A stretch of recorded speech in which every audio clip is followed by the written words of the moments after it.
Shabbat shalom. How are you? Shabbat shalom. How are you? Shabbat shalom. Hello. Shabbat shalom. I brought with me resources in case. All of the electronics are working.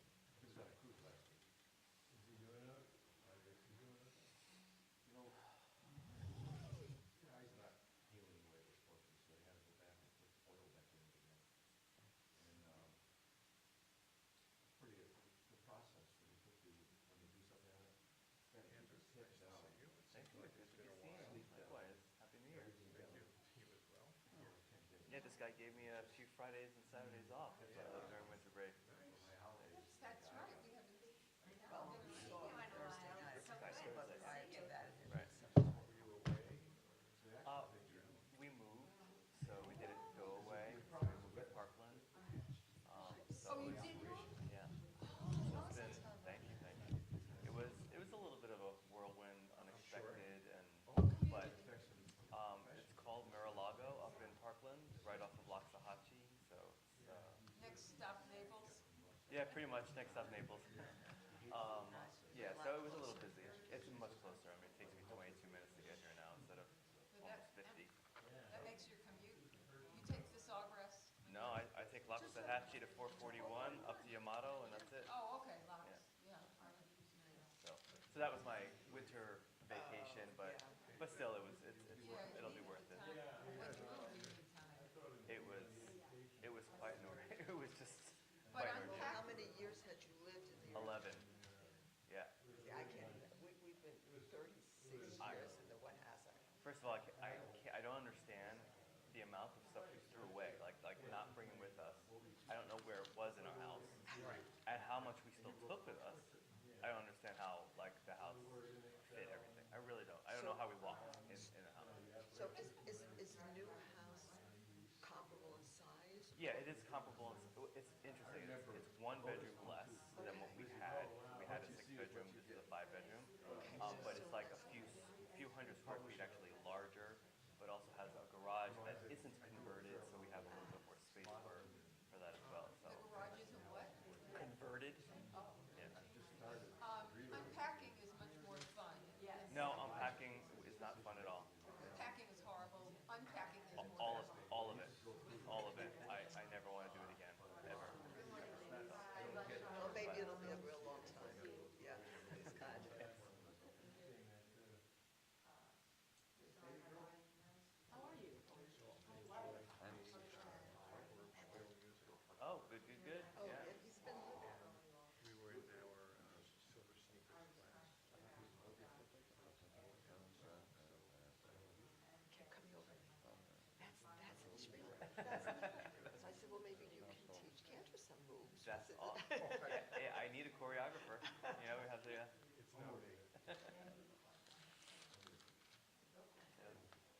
no me. This one will be fun. Yeah. Because everyone I mean, will that know. music, Yeah, everybody the music will just be. What about the kids in school? They're changing schools? Well, everyone's graduated. So Everything's what? Jordan graduates this year, and Emerson lives with her mother. So she's still goes to that school. So, Good. thank you. What did you do with your garden? You were growing your Oh, we took it with us. It's in our, yeah. I haven't reset it. I have to rebuild it. Like those are some of the last things You that can we'll make a do. sukkah with grow things. Yeah. Sukkah. Hi guys, Shabbat Shalom. Hello. I love your Hello. haircut. I didn't get a haircut yesterday. I just blew it out very fast this morning. Well, it's Good or sparkly wicked shoes. yeah. Got to stay with the theme for a while. Totally wicked. Way to go. Did you see that they weren't red Yes. in the movie? They're more silver. Yeah. Yeah.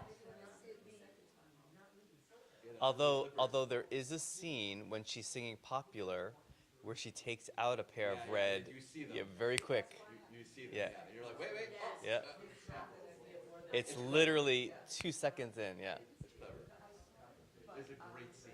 And there are a couple of scenes where they're using Somewhere Over the Rainbow music that goes right into Wicked music. Oh, really? Yeah. Oh, I missed that. I have to see it again. Yeah. I'm gonna see it again.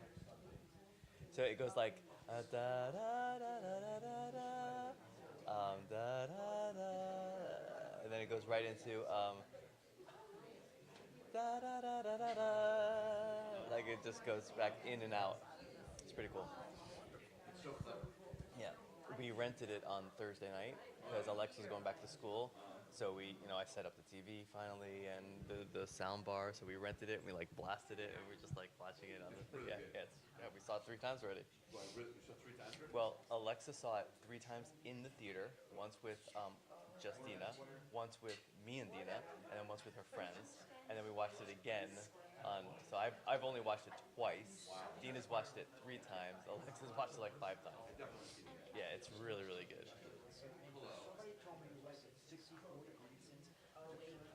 You know what? It's better when it's in the 60s in this room. If it's higher than 65 in this room, It's humid, sticky. humid and sticky because the way that the AC system does how it goes. And if that hypothetically that door never opens closed, keep it at 70. It's like they, and now there's no to the leader. They don't have that. We'll be miserable. I promise you that either 65 or you would be like 80. Lesson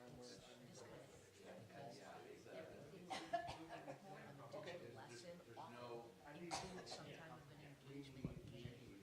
So they're playing. That is absolutely. So it's like their brains are right. They're always sparked. That substitutes for physical. There you go. If you know someone like that, problem solved. Just shy, 17.9, but 18. We'll say 15 million. That was when the thing happened. Such a deal. Yeah. I know, such a deal. We'll fund the other place. I'll write a check. See how high it We'll bounces. bounce. Yeah. Yeah, sorry. See what happens when you ask a question like that? Are you ready? No, hold on. Hey, Ron. Show their proficiency in digital instead of on a sheet of paper. That's all. Flip through their digital stuff. You know, for the kids, it's obviously going to be so beneficial. It would have happened anyway. I think so, absolutely. People, You know, you're still at good as the schools already. but we're also in a place here in Palm Beach County, we have one-to-one devices, right? I mean, every kid is given a device. Yeah, so in other areas, they don't have it. They're still dependent, I'm sure, on making photocopies for practicing this.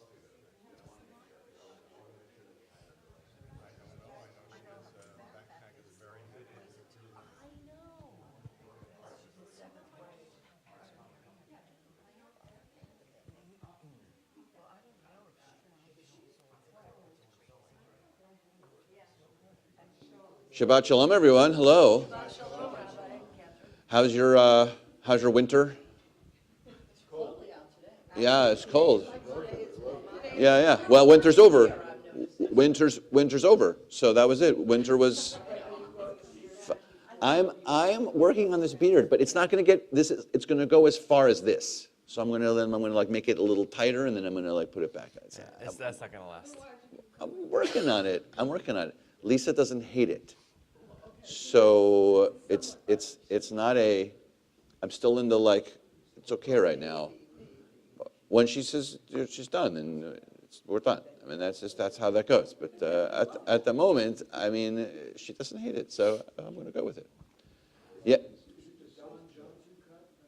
Yeah, I'm trying to look like. I feel like I look like Don Johnson when you look at me. I have that. I sort of give off that cool vibe, that like Miami Vice vibe. Don't you think that? Which is when you just see me, it's just like the way that I'm dressed, the way that I sort of act. I feel like I just exude it. So thank you for that, and thank you for not saying anything, just keeping your eyes nice and wide.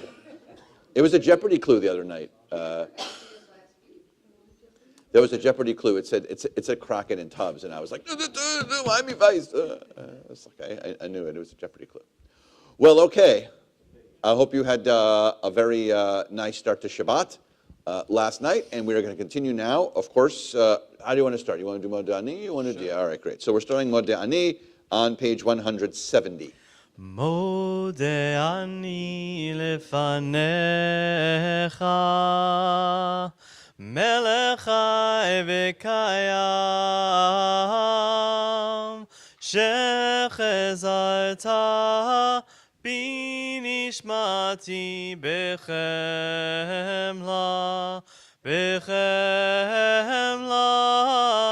Rabba emunatecha Modeh ani lefanecha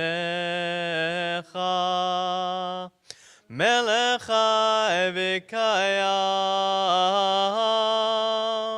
shechezarta bi nishmati bechemla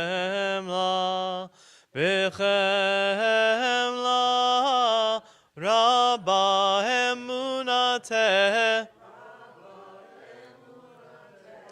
Rabba emunatecha Matovu, 172. Matovu ohalecha Yaakov ohalecha Yaakov mishkenotecha Yisrael Matovu ohalecha Yaakov ohalecha Yaakov mishkenotecha Yisrael V'ani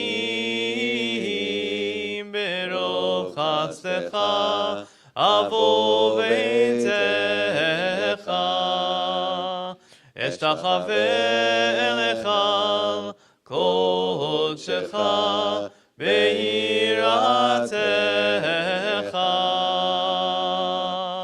Matovu ohalecha Yaakov ohalecha Yaakov mishkenotecha Yisrael Matovu ohalecha Yaakov ohalecha Yaakov mishkenotecha Yisrael Adonai ahavti me'on beitecha umekom mishkan kevodecha V'ani eshtachave ve'echra'a evrecha lifnei Adonai hosi Matovu ohalecha Yaakov ohalecha Yaakov mishkenotecha Yisrael Matovu ohalecha Yaakov ohalecha Yaakov mishkenotecha Yisrael V'ani tefilati lecha Adonai et ratzon Elohim berochastecha Aneni bemet yishecha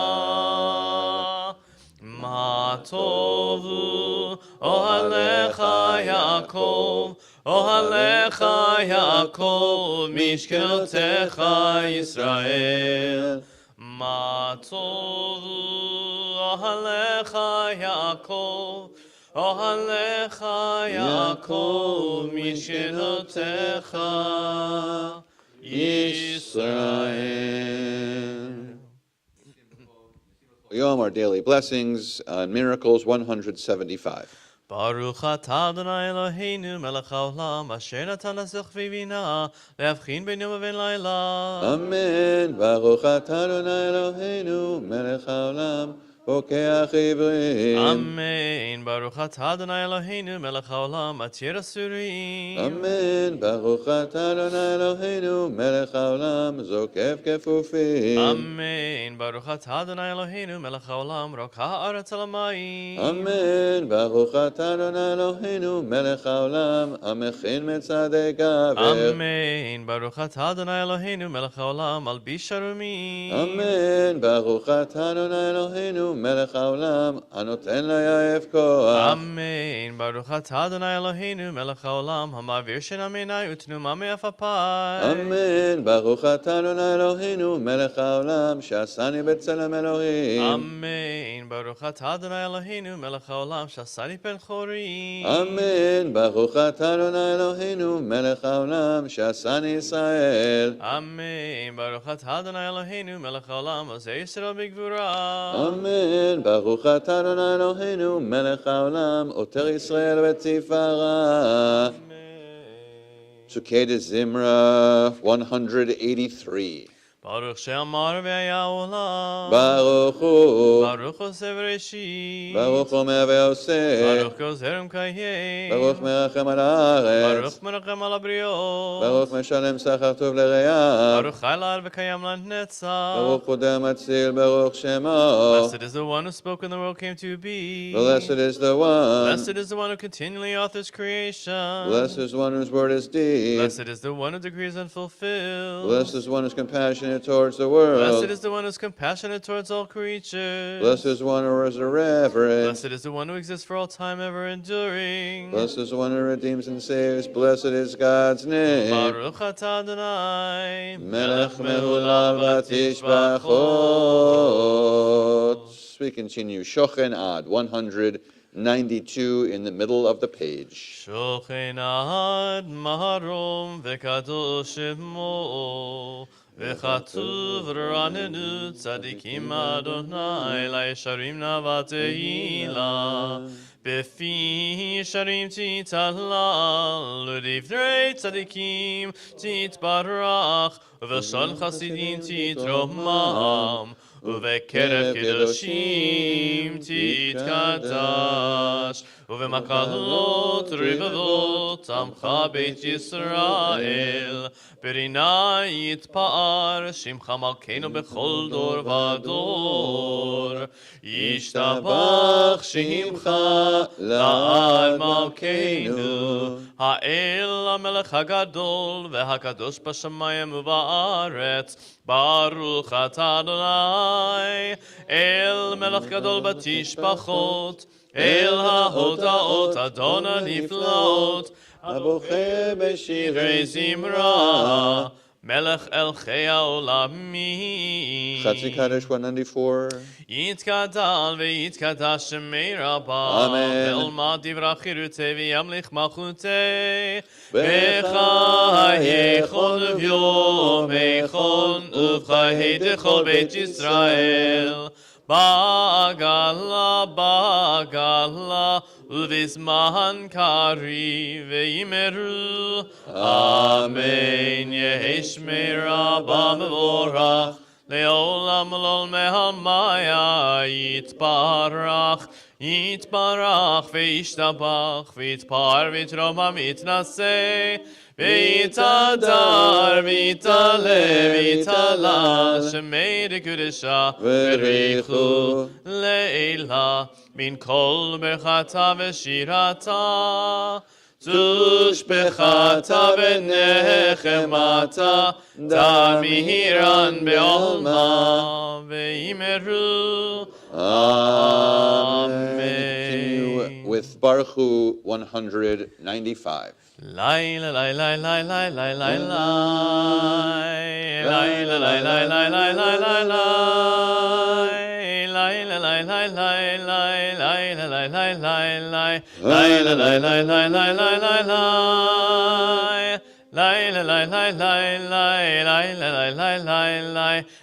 לילה לילה לילה ברכו את אדוני המבורך ברוך אדוני המבורך, המבורך, לעולם ועד. המבורך, המבורך, לעולם ועד. ברוך אתה אדוני אלוהינו מלך העולם יוצר אור וחושך עושה שלום ובורא את הכל. Please be seated. We continue Ahava Rabbah 198. Ahava Rabbah Haftanu Adonai Eloheinu Chemla Gedola Vitera Chamalta Aleinu Ba'avur Avotenu Ve'imotenu Shebatchu Vecha V'talmedeim Chukei Chaim Ve'ha'erdenu B'toratecha Ve'dahabek libeinu B'mitzvotecha Ve'yachel levavenu Le'ahava u'lira et shemecha Ve'lo nevosh Ve'lo nikalem Ve'lo nikashel Le'olam va'ed Ki v'shem kodshecha Agadol ve'anora b'hatachnu Nagila v'nismecha Nagila v'nismecha b'shuatecha Baruch atah Adonai Habocher be'amo Yisrael be'ahava 200. Shema Yisrael Adonai Eloheinu Adonai Echad Baruch Shem Kivod Malchuto Leolam Va'ed 201. ואהבת את אדוני אלוהיך בכל לבבך ובכל נפשך ובכל מאודיך והיו הדברים האלה אשר אנוכי מצווך היום על לבביך ושיננתם לבניך ודיברת בם בשבתך בביתך ובלכתך בדרך ובשוכבך ובקומך וקשרתם לאות על ידיך והיו לטוטפות בין עיניך וכתבתם על מזוזות ביתך ובשעריך 202. ויאמר אדוני אל משה לאמור דבר אל בני ישראל ואמרת עליהם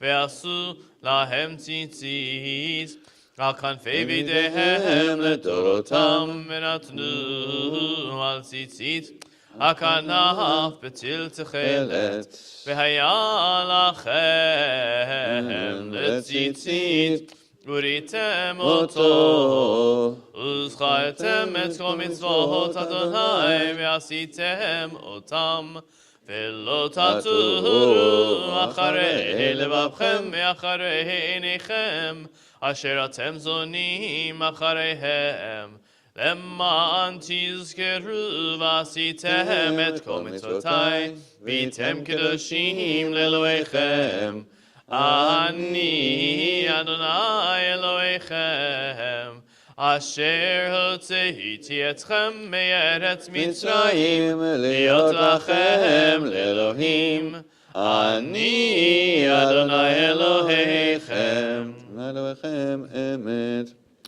We continue with our song of redemption, Mi Chamocha, on 204. מי כמוך באלים אדוני, מי כמוך נהדר בקודש. נורא תהילות עושה פלא, נורא תהילות עושה פלא. שירה חדשה, שיבחו גאולים, לשמך על שפת הים, יחד כולם הודו והמליכו ואמרו, אדוני ימלוך לעולם ועד, אדוני ימלוך לעולם ועד. צור ישראל, קומה בעזרת ישראל, ופתחנו ממך, יהודה וישראל, גואלנו אדוני צבאות שמו, קדוש ישראל, ברוך אתה אדוני, גאל ישראל. Amidah begins 205. Adonai sifatai tiftachu fi yagi tehilatecha. Adonai, open up my lips that my mouth may declare your praise. Baruch atah Adonai, Eloheinu v'Elokei avoteinu v'imotenu, Elohei Abraham, Elohei Yitzchak, Elohei Yaakov, Elohei Sarah, Elohei Rivka, Elohei Rachel, Elohei Leah, Ha'el Hagadol, Ha'hibor v'Hanora, El Elyon, Gomel Chasadim Tovim, V'Kotnei Hakol, V'Zocher Chasdei Avot Ve'imahot, ומביא גאולה לפני בניהם, למען שמו באהבה. מלך עוזר ומושיע ומגן, ברוך אתה אדוני, מגן אברהם בעזרת שרה. אתה גיבור לעולם אדוני, מחיי הכל אתה רב להושיע, משיב הרוח ומוריד הגשם. כל חיים בחסד, מחיי הכל ברחמים רבים. סומך נופלים ורופא חולים, ומתיר אסורים, ומקיים אמונתו לשני עפר. מי כמוך בעל גבורות, ומדומה לך, מלך ממית ומחיה, ומצמיח ישועה. ונאמן אתה להחיות הכל, ברוך אתה אדוני, מחיה הכל. We continue with the Kedusha 208 in the middle of the page. נקדש את שמך בעולם, כשם שמקדישים אותו בשמי מרום, ככתוב על יד נביאך, וקרא זה אל זה ואמר, קדוש קדוש קדוש, אדוני צבאות, מלוך כל הארץ, כבודו. אדיר אדירנו אדוני, אדוננו מדיר שמך בכל הארץ. ברוך כבוד אדוני ממקומו. אחד הוא אלוהינו, הוא אבינו מלכנו, הוא מושיענו והוא ישמיענו, ברחמיו לעיני כל חי. אני אדוני אלוהיכם, ימלוך אדוני לעולם, אלוהיך ציון לדור ודור. הללויה, לדור ודור, לדור ודור, לדור ודור. לדור ודור, לדור ודור נגיד גוד לך. לדור ודור, לדור ודור, לדור ודור, לדור ודור, לדור ודור נגיד גוד לך. ולנצח נצחים, ולנצח נצחים, קדושתך נקדיש, ושבחך אלוהינו, מפינו לא ימוש, לא ימוש לעולם ועד. לדור ודור, לדור ודור, לדור ודור, לדור ודור, לדור ודור נגיד גוד לך.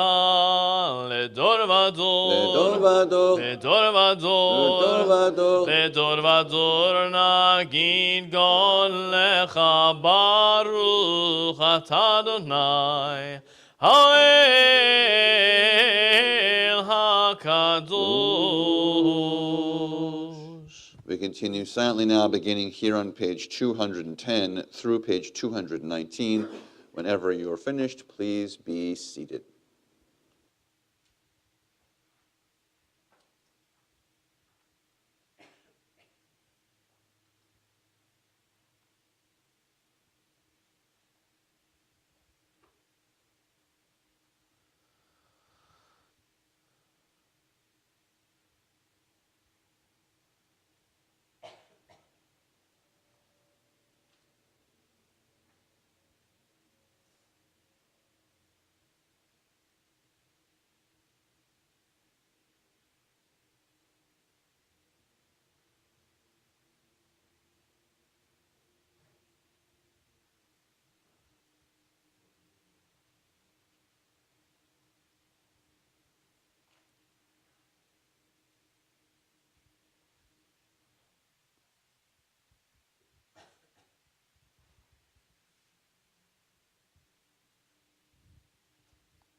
יהיו לרצון, יהיו לרצון, אמרי פי והגיון ליבי לפניך.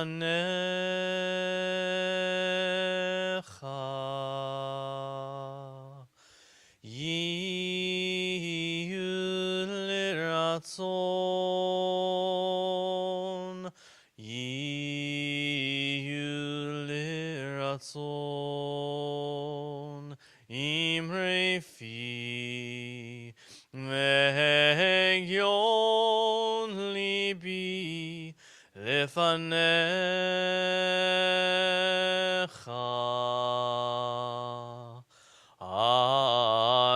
Adonai tzuri, Adonai tzuri, Adonai tzuri, vegoali.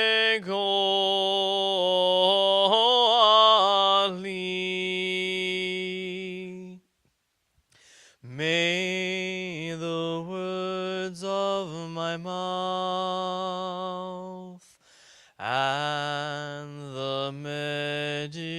meditations of my heart be acceptable to you, Adonai, my rock and my redeemer, my rock and my redeemer, Adonai, tzuri vegoali.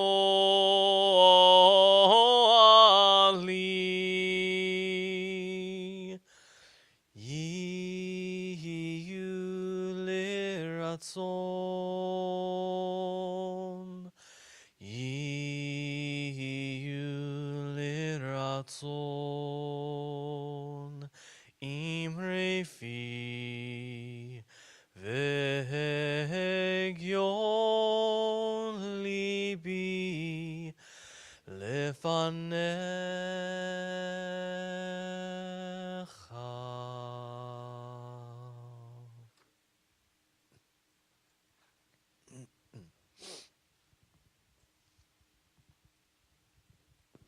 We continue with Seder Kriyat Torah, the service reading the Torah, which can be found on page 244 in your Sidurim. Ein kamocha va'elohim Adonai, vein kema'asecha, malchutecha malchut kol olamim, umemshaltecha bechol dor v'hador. Adonai melech, Adonai malach, Adonai himloch le'olam va'ed. Adonai oz le'amo hitein. Adonai yivarech et amo v'shalom. Please stand. Av harachamim eitiv avitzoncha et Zion timneh Chomot Yerushalayim ki v'cha levad batachnu melech el Rabbenisa Adon olamim. 246. Ki mitzion tetzei Torah, ki mitzion tetzei Torah, udvar Adonai mirushalayim, Baruch shenatan Torah, Torah, Baruch shenatan Torah, Torah, le'amo Yisrael b'hidushato. 248. Shema Yisrael, Adonai Eloheinu, Adonai Echad. Echad Eloheinu, Gadol Adonenu, Kadosh Shemo. Gadlul Adonai iti, Neromema Shemo Yachtav.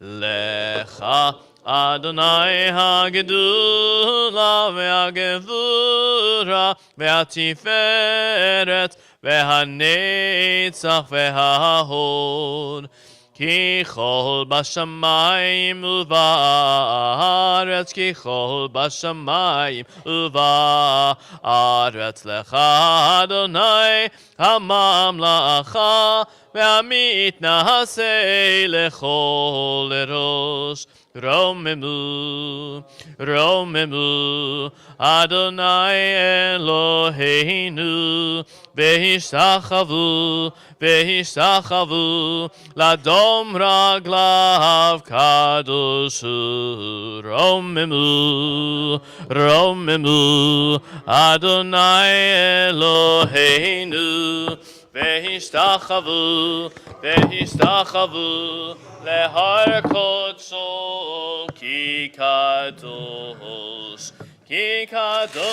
Adonai Eloheinu.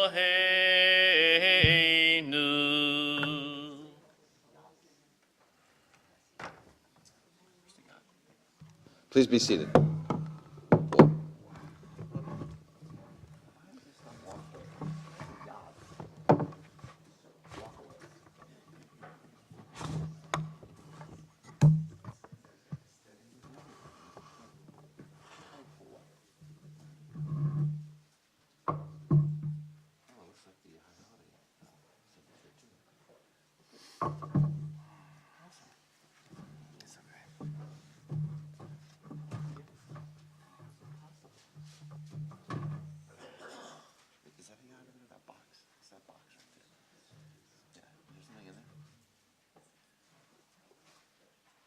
That's where it's supposed to go. It's okay. The Yad walked away. On its hands. Yeah, the Yad walked away. I don't know where the Yad is. Okay, that's interesting. Well, Shabbat Shalom. We're reading from the Torah portion called Vayechi. It's the last Torah portion in Genesis. So all you have to do is go to Deuteronomy, and then go backwards to Numbers, and then go to Leviticus, and then go to Exodus, and then go to Genesis, but at the end. You could do all those things. Those are all options. It's the last Torah portion in the book of Genesis. Vayechi. You know you're there because that's where it is. Great. At the end. It's at the end of the book. I don't know. Why? How is it possible? Who comes in here and uses the Torah and takes the Yad? Where does it come from? Maybe it was you.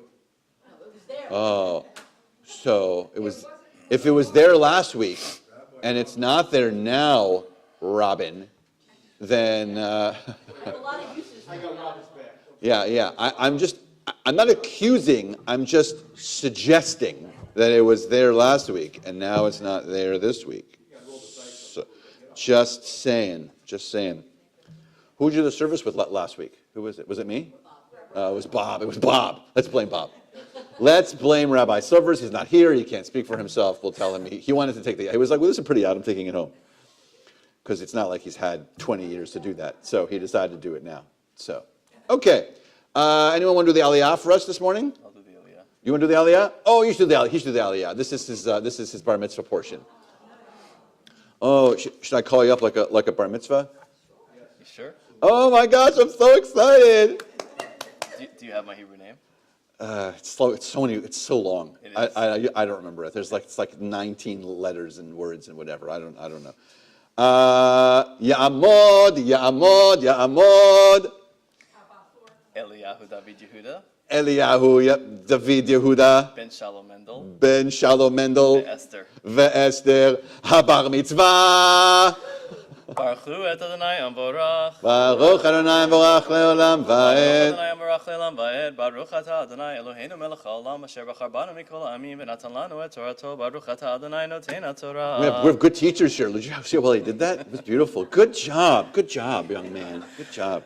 ויהי יעקב בארץ מצרים 17 שנה ויהי ימי יעקב שני חייו 7 שנים ו400 שנה ויקרבו ימי ישראל למות ויקרא לבנו ליוסף ויאמר לו אם נא מצאתי חן בעיניך שים נא ידך תחת ירכי ועשית עמדי חסד ואמת אל נא תקברני במצרים ושכבתי עם אבותי, ושונאתני ממצרים, וקברתני בקבורתם, ויאמר אנוכי אעשה כדבריך, ויאמר השווה לי, וישבע לו, וישתחוו לישראל על ראש המיטה. ברוך אתה אדוני אלוהינו מלך העולם אשר נתן לנו תורת אמת וחיי עולם אתה בתוכנו ברוך אתה אדוני נותן התורה. Oh, Yasher Koach. Thank you. Whoa. 39 years. Mazel Tov. That was so good. Oh. I certainly can. He can. How about, we're so proud of you. You did a great job. Thank you, I had a good teacher. That was very good. It's nice. Who was your teacher? My grandfather. Oh, really? Nice. Nice. That's good. That's good. There's a lot of names for your Hebrew name. Yeah. That's a lot of, Yeah.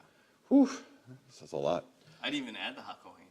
Oh, that's right. Oh, you should have added. I would have added HaKohen. Yeah, you were the first reader and the only reader. So that would have been good. Oh, I forgot you're a Kohen. All right, who wants to raise and address the Torah? Anyone? Thanks, Alex. Okay, great.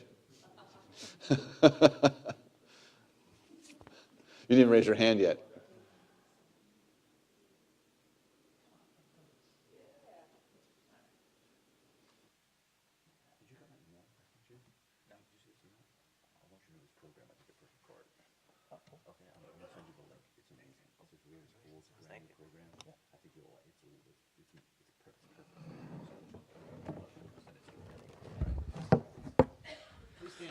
וזאת התורה שעשה משה לפני בני ישראל על פי אדוני ביד משה. תורה, תורה, תורה, תורה, תורה, תורה, תורה, ציווה לנו משה. תורה, תורה, תורה, תורה, תורה, תורה, תורה, ציווה לנו משה. Torah, Torah, Torah, Torah, Torah, ציווה לנו משה. Torah, Torah, Torah, Torah, Torah, ציווה לנו משה. Torah, Torah, Torah, Torah, Torah, Torah, Torah, ציווה לנו משה.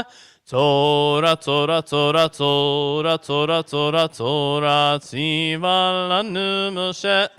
Torah, Torah, Torah, Torah, Torah, ציווה לנו משה. Torah, Torah, Torah, Torah, Torah, ציווה לנו משה. Shkoach, everybody, shkoach. Please be seated. Shkoach. Especially to our bar mitzvah boy. He did a great job. Oh, thank you. Thank you. Oh, yeah? That's good.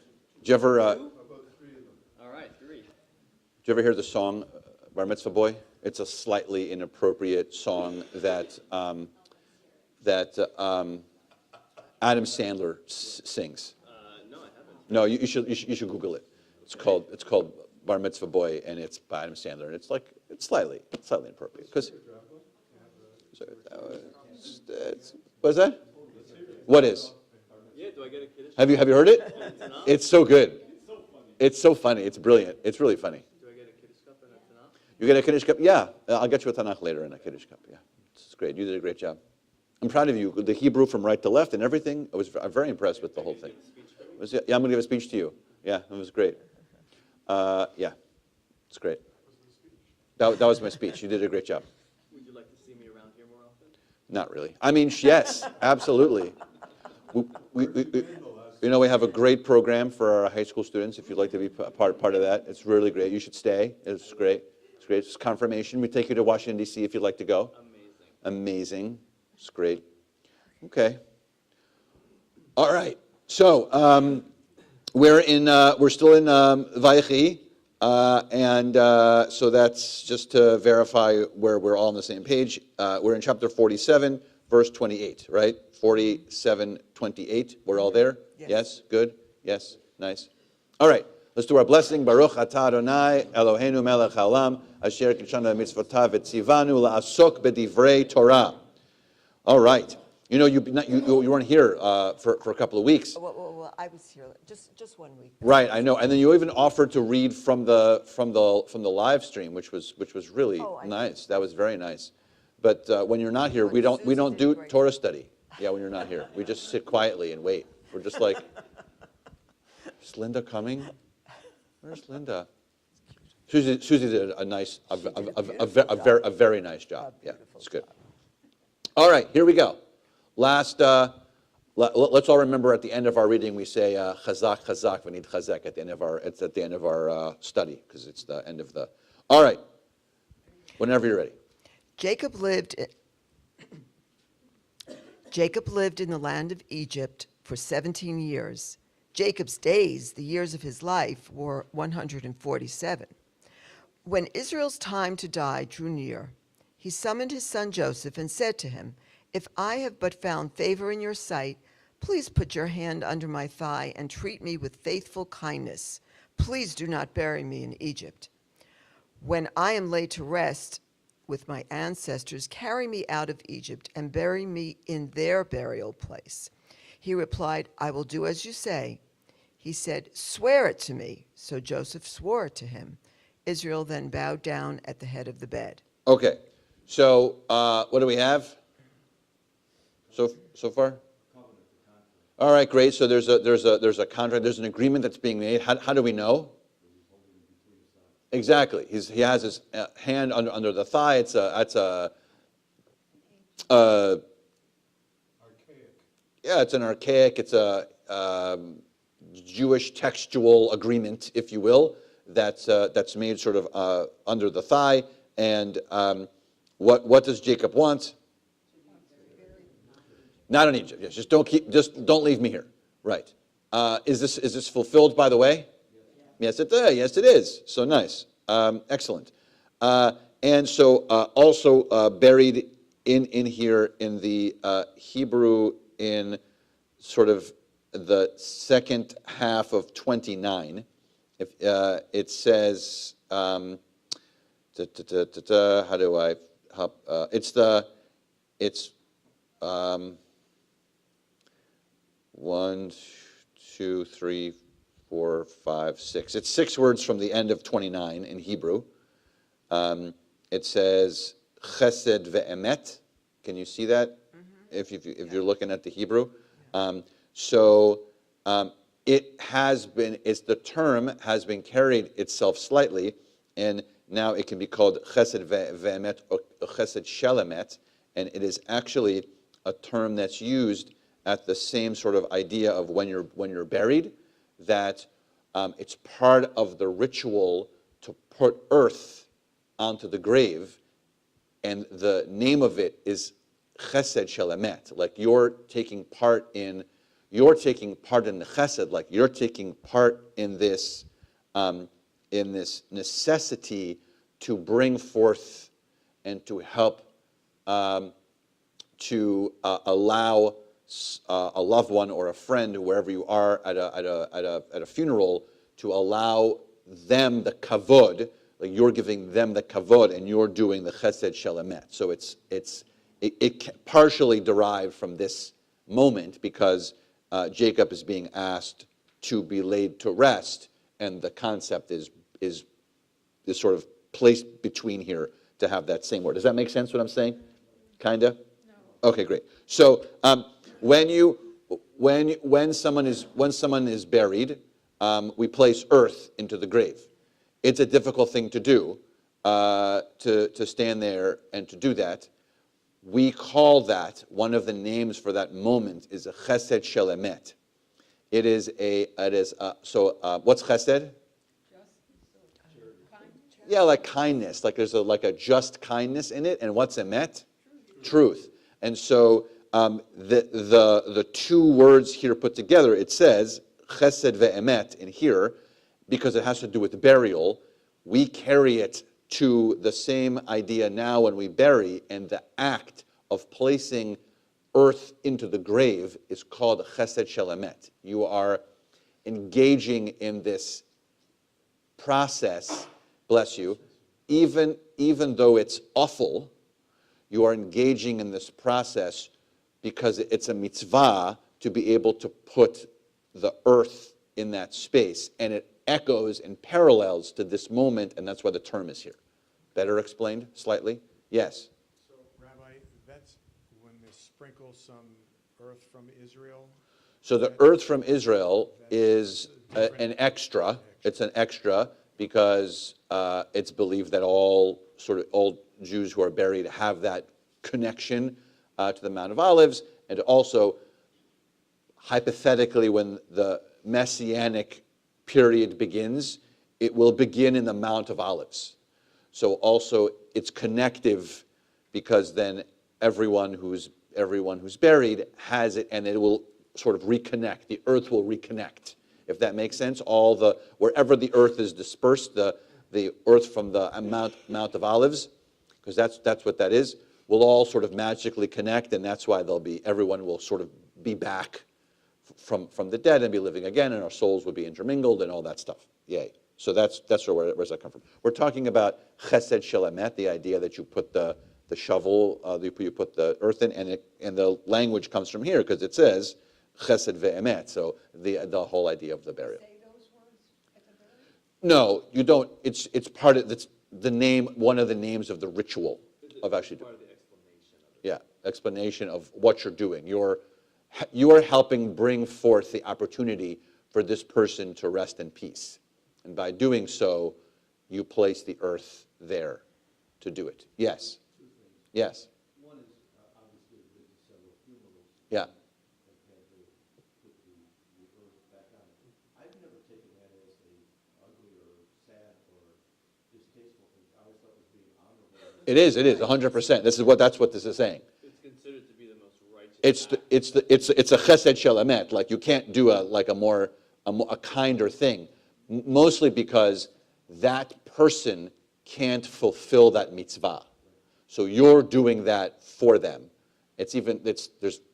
You couldn't do anything more kind. The second part Yeah. of the question was, you're supposed to use the back of the shovel. Yeah. Is that to make it more difficult? So the back of the shovel is because even though you're placed in a moment where you are required to do this, really, to take part in this process, and that you are engaging in chesed shel emet, you are engaging in this moment of this opportunity, this mitzvah that this person can't do because they're deceased. Even though you're doing all of that, by the way, you still don't want to, because it just means there's a finality to what you're doing. So you turn the shovel upside down to say, even though I'm in this moment to do this, I do so in a reluctant manner. I don't use the shovel like I would regularly use the shovel. I do it painfully. Like, even though I'm in this moment, even though I'm doing what I'm supposed to be doing, even though it's the kindest thing I can do, even though I'm doing it for them because they can't, I still wish I wasn't doing it. I still wish I wasn't standing here because it's so painful. So The reason why you don't pass it to the next person, like, hey, here you go, shovel. Like you allow someone else to grab it. Yeah, that's something that exactly. Well, you've seen people like passage, exactly. You put it back, you walk away, then it's someone else's opportunity to lift it and do it, and then they put it back. And then now, if you choose, which you should choose to do it, you lift it out of the earth and you put it in. So, yeah. How do we satisfy this mitzvah if we're going to So the traditional burial is a traditional burial, and that is in the earth. So if we're having a more traditional conversation about this, that's the easy answer. There are a lot of modern types of burial now that have mausoleums, even though we try to speak to people about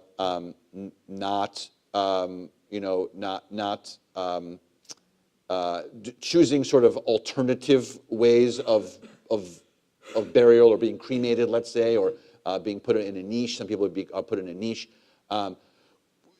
Because we're a liberal movement, we engage in all these different ways of burial, let's say. So that doesn't mean that there are a lot of times that even in a mausoleum, you place the earth minimally, the earth from the Mount of Olives is there. So you're engaging that way.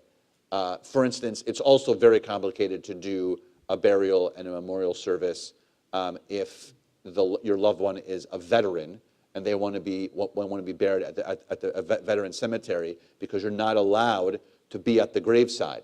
They don't allow you to do so. So you have to do all the ritual that you're allowed to do in the moment, and so we do the best that we can. And so at minimum, when I place earth, at least for me, when I have everyone place some earth on top of the coffin, for me, that's the burial that we can engage in, because we're not allowed to be near the site of burial. So do you do that too? Do you count I count the Mount of Olives earth as the best opportunity to do it. So, and oftentimes, if we're at a graveside and there are shovels and there's an earth, I only allow the immediate family to place the Mount of Olives earth. If we're at like the veteran cemetery and is the only earth available, then I ask everyone who wants to participate to use that earth, because it's literally the only earth that we can use, because it's in the moment. So yeah. Is that where the idea of placing the stone on the headstone comes from? Or if you're doing this again at a later point in time? So the stone has a couple of different explanations. My favorite is that it's sort of the same concept as the kotel, as the Western Wall. That when you go to the Western Wall, there are notes, because you're putting a note to God or a loved one, or because you're sharing something or whatever it is that's on your note. So I like the story, if you will, that people used to do that forever. That people would at a graveside would put a note for their loved one. When they came back, it was gone because of weather. So then they would put the note and they put a stone on the note. And then they came back and the note was still gone because of weather.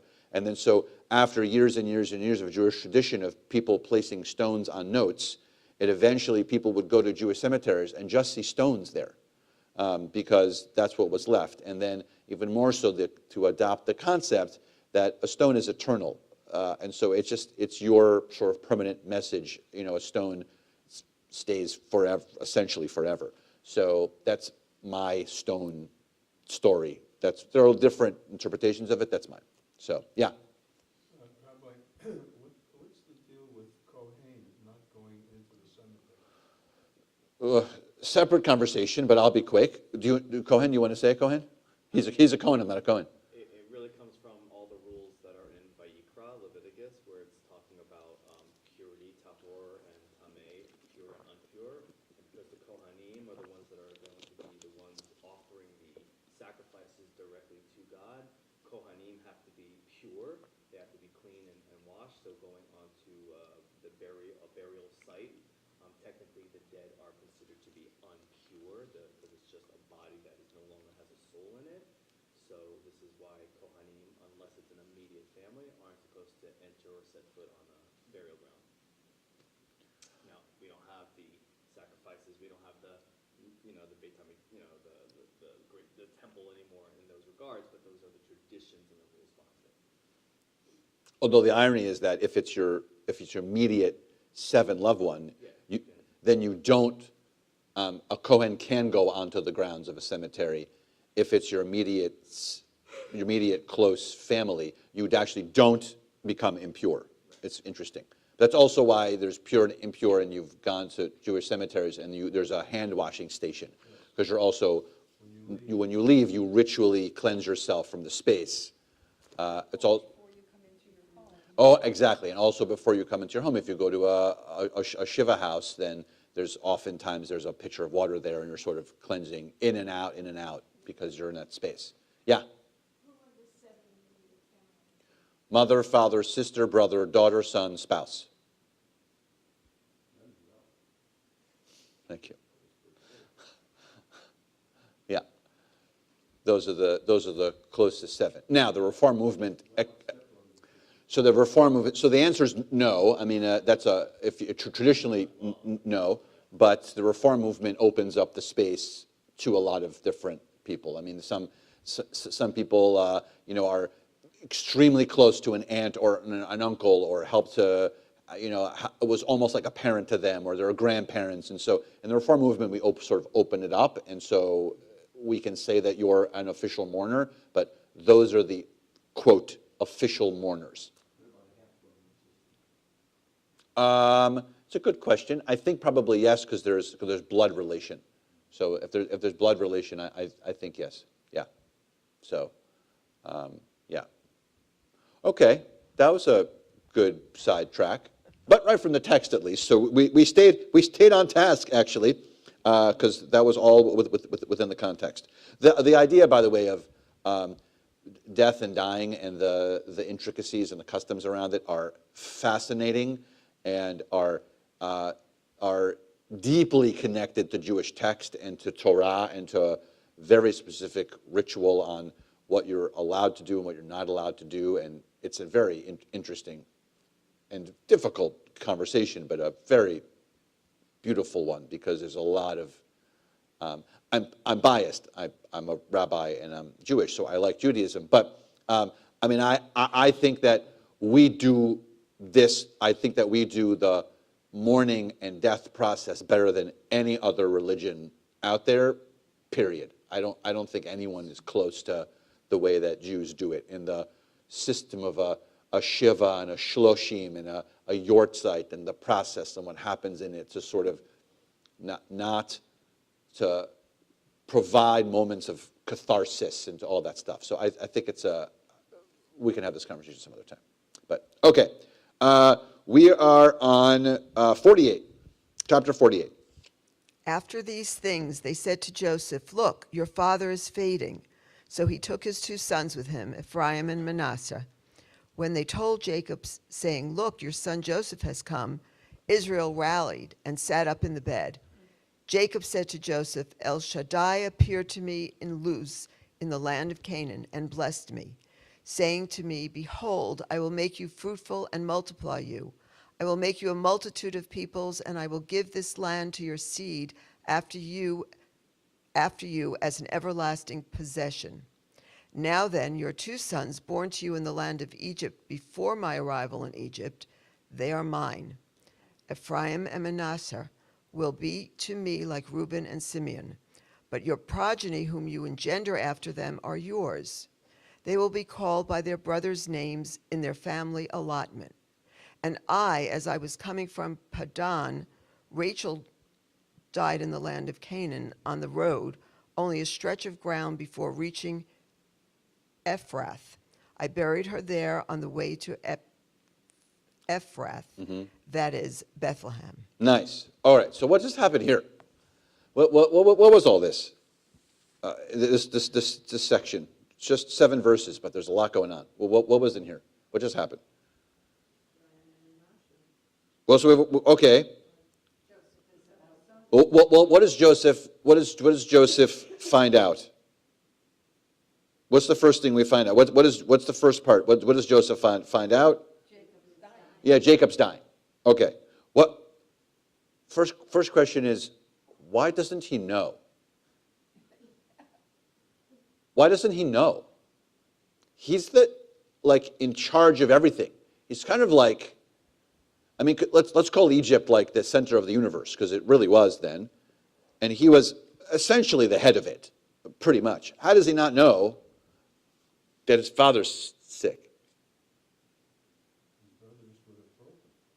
Possibly his brothers, or it just shows he was a little bit, he was very focused on his work, meaning he was really self-absorbed. I mean, he was self-absorbed. He didn't know. Like, how do you not know?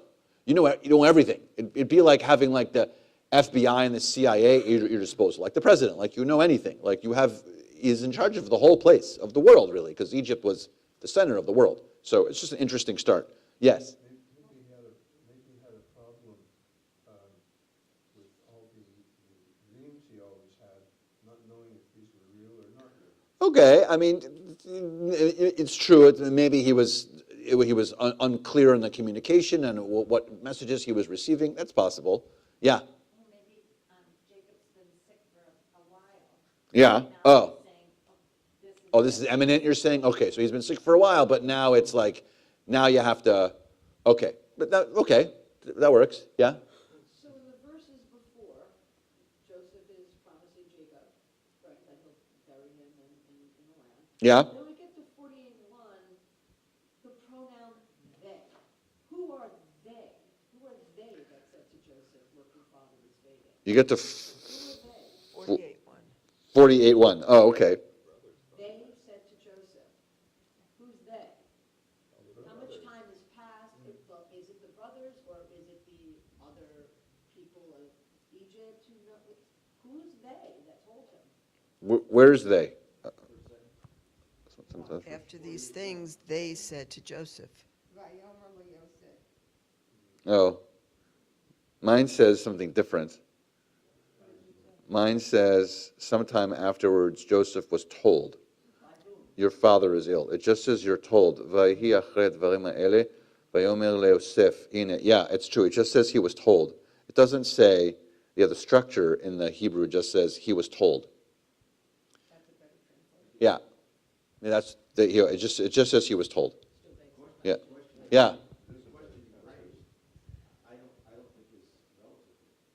Really? Okay. First off, we already know that his dad has been ill.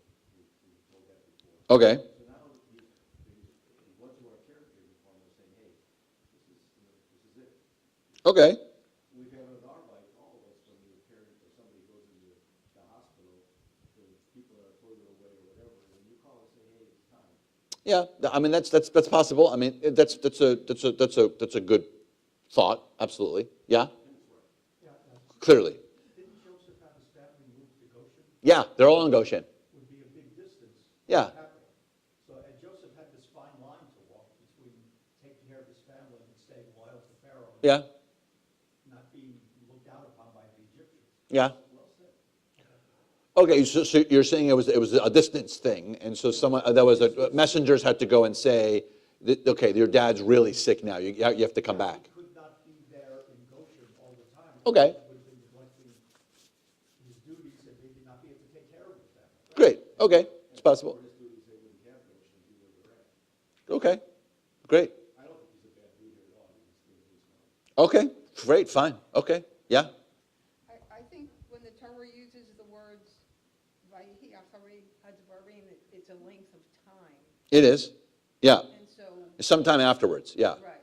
Which the Torah does, which is fascinating. So we don't know. That's my second book. That's my second book, by the way, is time in the text, because and when the text shows you time, Right. it's significant. Right. That's So it's a fascinating concept. That's book 2, is why it doesn't have to tell you that. It doesn't necessarily matter, or it could give you a specific time, because sometimes it does say 1 year later, or 6 months later, or whatever, or at the Akedah, it's 3 days later, but sometime later has some interesting context to time and the relevance of it.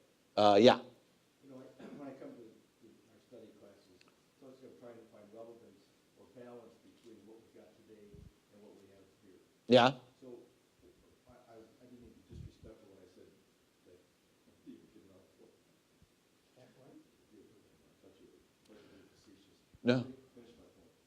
Go ahead. Is that I've seen it in real life that when someone is passing, they hang on until someone can get there to see them. Absolutely. There's that close relationship. And that's what I think they're teaching us, or talking to us about here. Okay. Because they've got a vision, they've got until that special person comes to see them, they're not willing to leave. Okay. So I think this is showing how special the relationship was between the two of them, and that he was failing, and he was waiting until his son got there to say, okay. I love that. I bring it up only because, if you recall, last week's Torah portion, as you recall, the last 4 weeks have been this mess between Joseph and his brothers. And if you recall, at some point, Joseph is the viceroy of Egypt, and the brothers enter the chamber to get food, and he recognizes them and didn't recognize him, and then he goes through a whole Torah portion of just messing with them. And then at the moment where he finally is like, surprise, it's me, the first question he says is, how's Father? So I'm only bringing it up because it's the same question that I would ask there, like, how is it possible that Joseph doesn't know how Jacob is doing if he's the head of Egypt, essentially? That there's no way that he wouldn't know. Is he not checking? That's why I bring that up, because there's a parallel to the phrase where literally the first thing he says to brothers is, how's Father? You should know how Father is. You're his child, and you have the power to tell where anyone is at any time. You're in charge of the whole area. So that's why I bring it up for the parallel moment. But I love what you're saying. I love what everyone's saying. It's true that there are, we don't live in the same shtetl.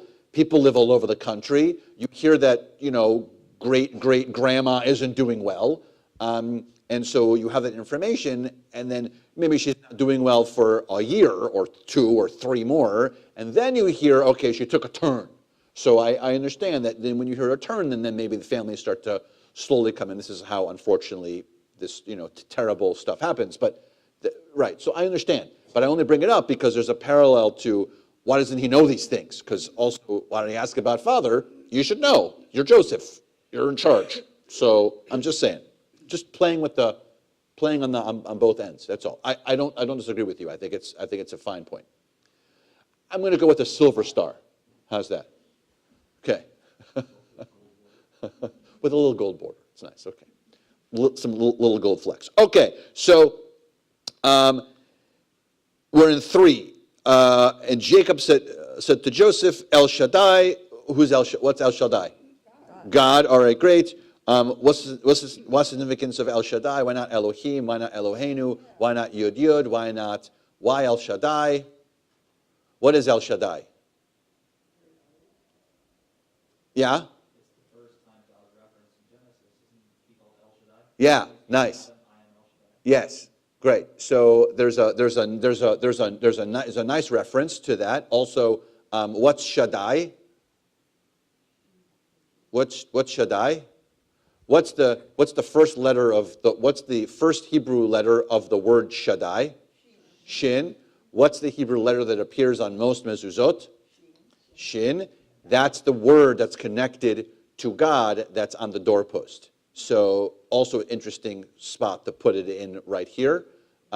So the shin on your mezuzah stands for Shaddai, because it's one of the names for God. What does Shaddai mean? Literally in Hebrew, breasts. It means breasts, and it's a masculine word, which is fascinating because it's feminine, but it is a masculine word. And it's thought to be there because it's a very powerful and guarding word, and that's why it goes on your doorpost, because it's believed clearly that in the bosom that a mother would more protect their baby than anything else in the world. Like, it didn't matter what a mother needed to do.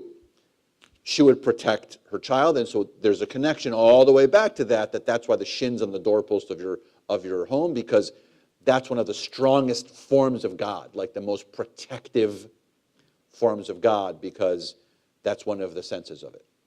So, all right, so interesting choice for Shaddai. Appear to him in Luz. What happened in Luz? What happened in Luz? Yes. What significant thing happens at Luz?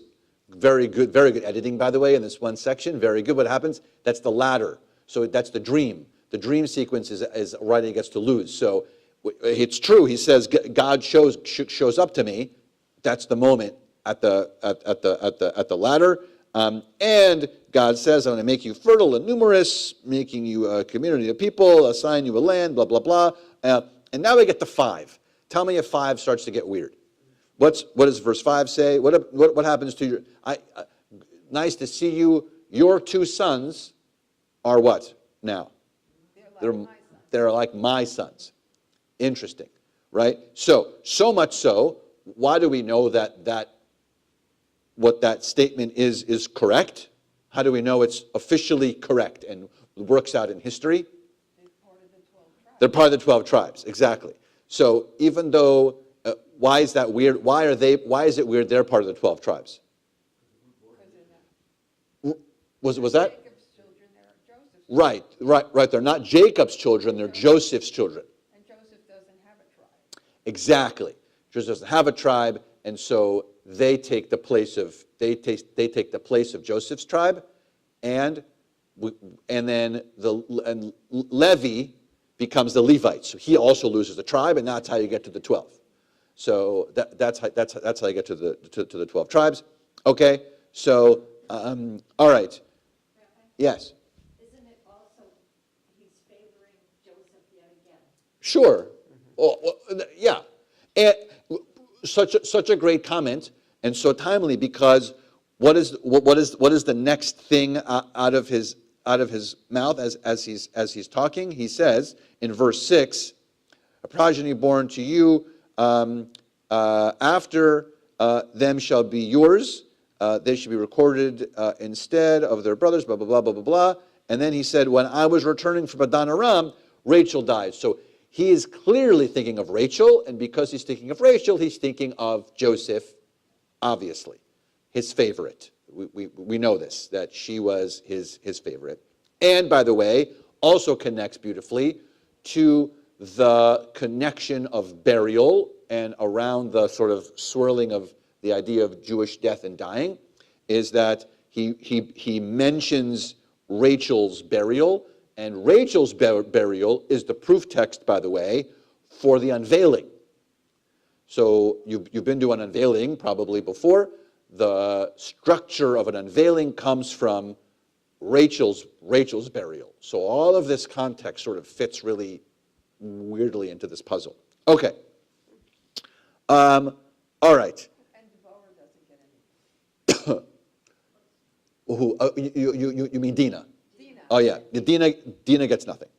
Yeah, she's not even mentioned in this space. Sorry, I mean not your Dina.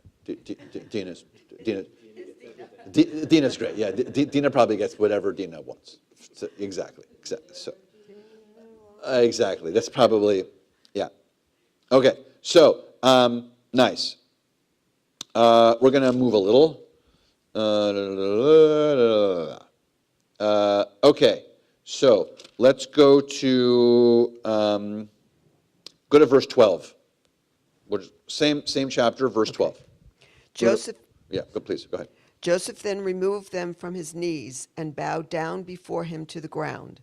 Then Joseph took the two of them, Ephraim with his right hand to Israel's left, and Manasseh with his left hand to Israel's right. And he brought them close to him. But Israel stretched out his right hand and placed it on Ephraim's head, even though he was the younger, and his left hand on Manasseh's head, crossing his arms, though Manasseh was the firstborn. He then blessed Joseph, saying, "The God before whom walked my fathers Abraham and Isaac, the God who has shepherded me ever since I came into being until this day, the angel who has rescued me from all harm, bless these lads. Through them let my name and the name of my fathers Abraham and Isaac ever be recalled, and let them greatly multiply within the land." Okay, so what's happening here? He switched the birthright. It's typical. But look how we talked about this before. The Torah doesn't waste ink. But look at the intricate detail that the Torah wants you to see how the hands are moving around. How much time and ink is spaced? Left hand, right hand. Because first it shows you how the hands were, and then it also explains how the hands were crossed over. So the hands were placed in one way, and the hands were switched in the other. The Torah is going out of its way to show you this clearly, right? Okay, so great. Now we're at 17. When Joseph saw that his father had placed his right hand on Ephraim's head, it seemed wrong to him. So he took hold of his father's hand to move it from Ephraim's head onto the head of Manasseh. Yeah, you're following this? Like, they're moving the hand again. Like, this is ridiculous. Okay. Joseph said to his father, "Not that way, Father. This is the firstborn. Put your right hand on his head. But his father refused, saying, I know, my son, I know. He too shall become a people, and he too shall be great. Yet his younger brother shall be greater than he, and his seed shall become a multitude of nations. So he blessed them that day, saying, By you shall the people of Israel give their blessing, saying, May God make you like Ephraim and Manasseh. And he put Ephraim ahead of Manasseh. All right, great. So, what is this, the birth of? The blessing on Exactly, it's a blessing that you bless your kids on Friday night after you light the candles. So you say, may you be like Ephraim and Manasseh. Not Manasseh and Ephraim, but Ephraim, right? So not in the birth order, but in the order that Jacob does it here. And that's also, then you go on to say, may God bless you, protect you, and da-da-da-da-da. That's the thing that you say on Friday night. So light the candles, you do that, and then you go on with the Kiddush. So that's the story. It fits perfectly in the system of the usurping of the young and the thing and the mix-up and the family. It just adds perfectly to this mixture of mishmashy, family, structural, all this gigantic, muddy, delicious mess. It couldn't have ended more mushier than the mess that it's in. So, and it's perfect. And why these two? So we bless from this point on all the kids, I mean boys, but because for the girls you say the matriarchs, but for all time, why is it these boys? Why isn't it someone else? Why is it these two boys in perpetuity? Yes? Yeah. They're the only ones, yeah? Correct. The only ones who got along. They're the only ones who got along. They're the only ones who got along. Think back on all of the people. Nobody got along. Go all the way back. Nobody. Everyone screws up somewhere along the way. All the way back.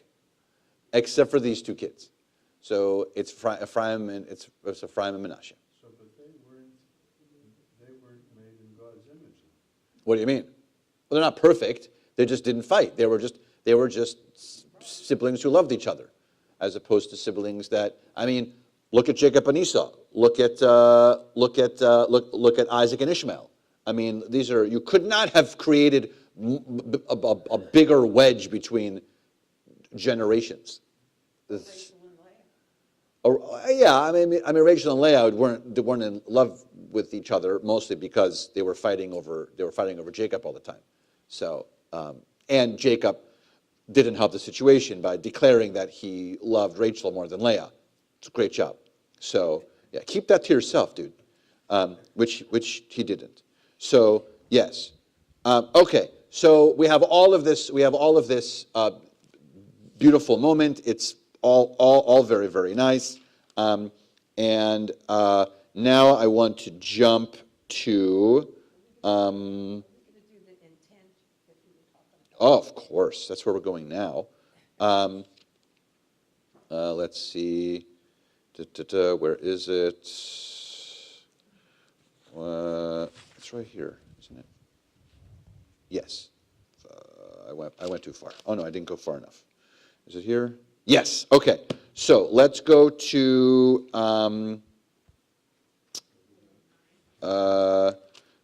chapter 50.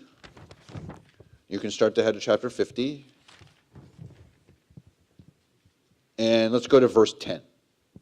Chapter 50, verse 10.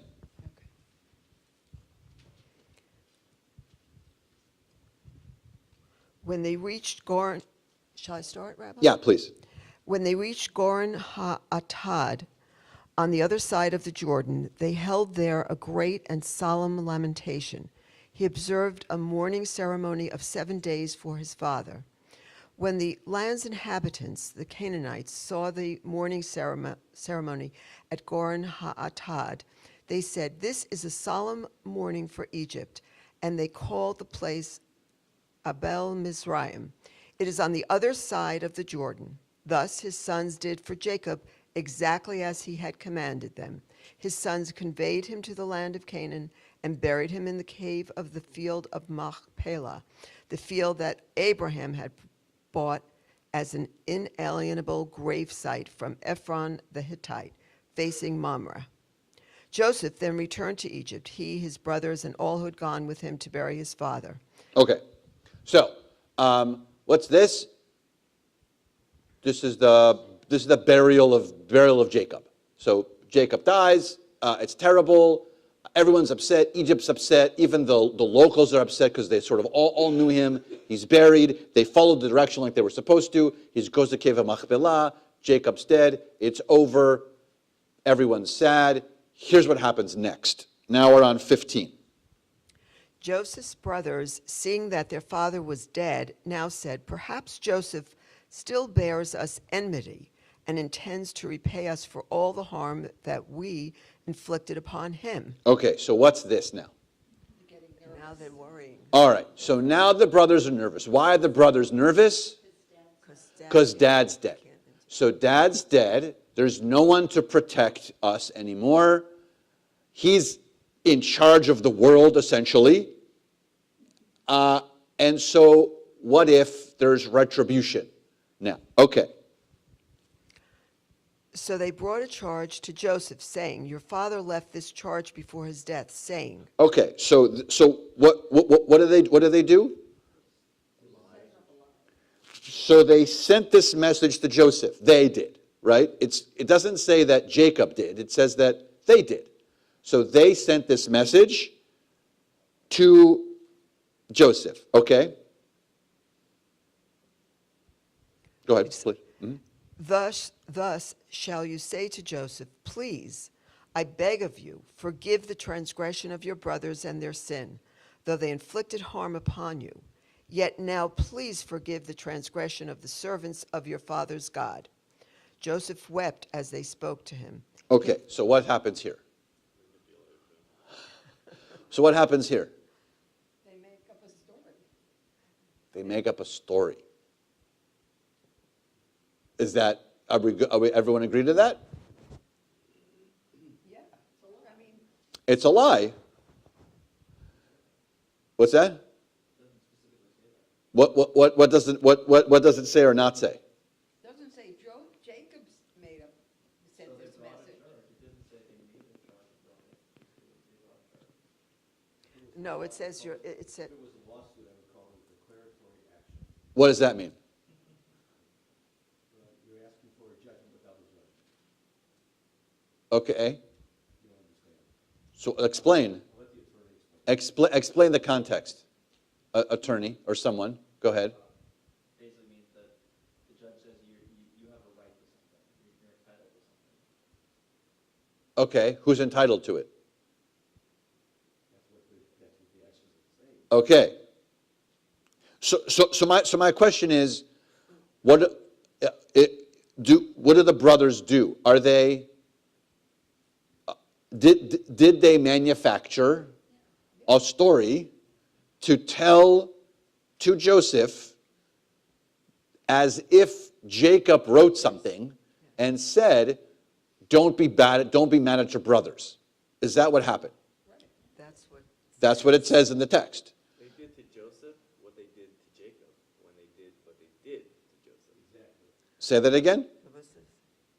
They did to Joseph what they did to Jacob after they did what they did to Joseph. They contrived this story to Jacob and they lied. Yeah. Exactly.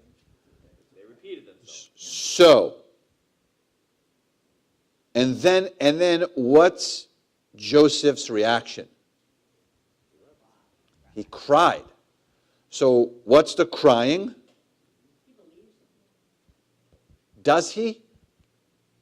This is one of my favorite pieces.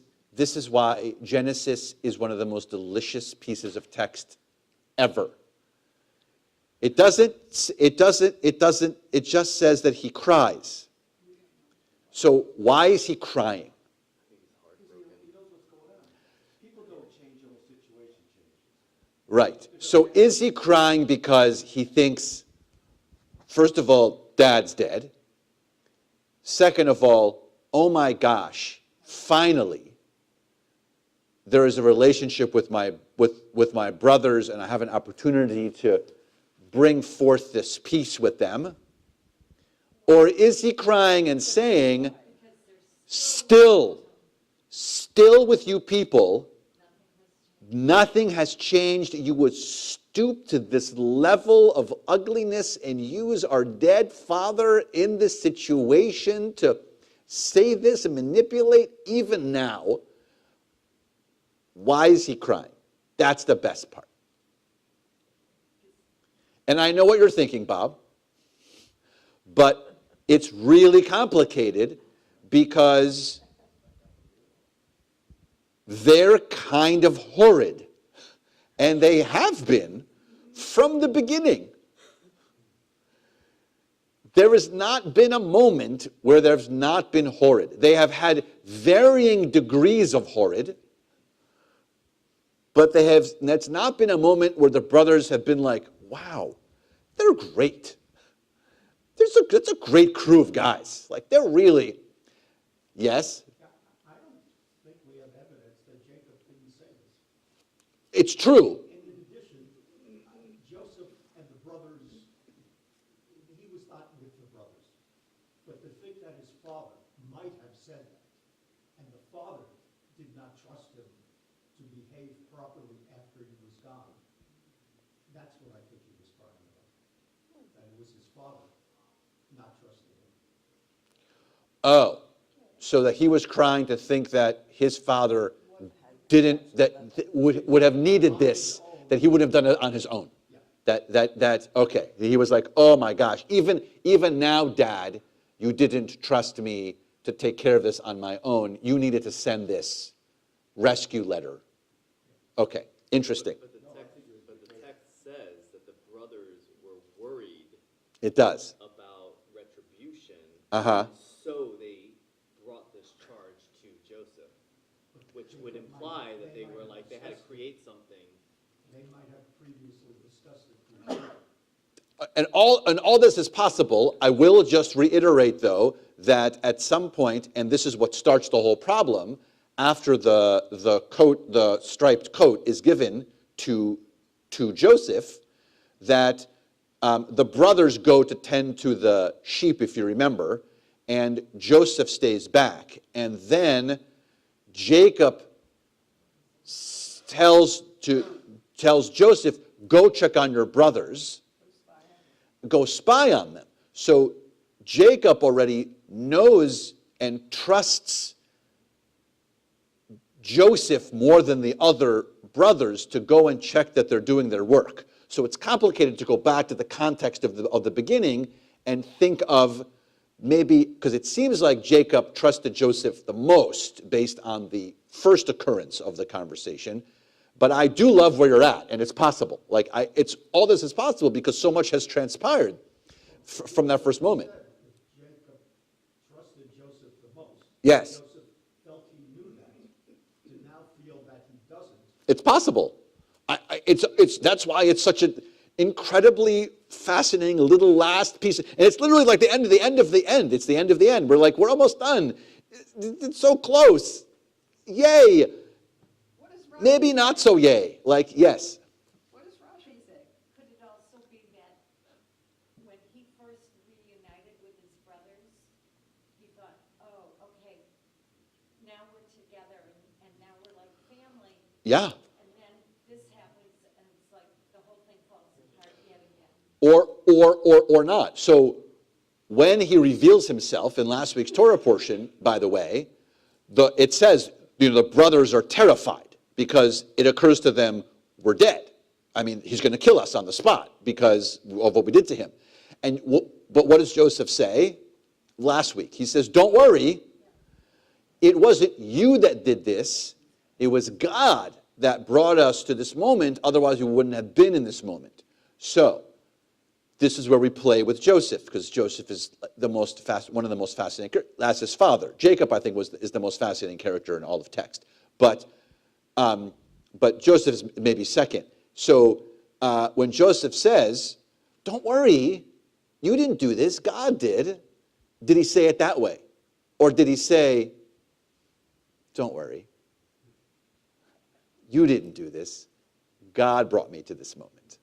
Like, what was his tone? And because we always know that Jacob and Joseph were like a little bit of a little angle. They were always taking a special angle on something. Right.